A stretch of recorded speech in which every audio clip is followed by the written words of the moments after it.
திண்டுக்கல் மாவட்டம் பழனியில் இன்று நடைபெறவுள்ள உலக முத்தமிழ் முருகன் மாநாட்டில் பங்கேற்பதற்காக ஜப்பானிலிருந்து முருக பக்தர்கள் சென்னை வந்துள்ளனர். சோழிங்கநல்லூரில் உள்ள தனியார் நட்சத்திர ஹோட்டலில் தங்கியுள்ள அவர்கள் உயிரெழுத்துக்களான அ ஆ இ என உச்சரித்து அசத்தினர்.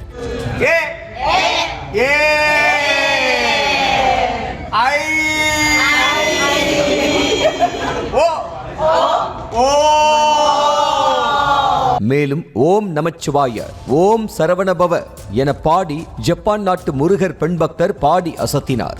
ஓம் நமசிவாய, ஓம் சரவணபவ. ஜப்பான் நாட்டைச் சேர்ந்தவர்கள் தமிழ் மீது ஆர்வமாகவும் தமிழ் கடவுள் முருகனின் தீவிர பக்தராக உள்ளதால் உலக முருகன் மாநாட்டில் கலந்து கொள்ள வருகை தந்துள்ளனர். செய்திகளை உடனுக்குடனும் துல்லியமாகவும் தெரிந்து கொள்ள சப்ஸ்கிரைப் பண்ணுங்க.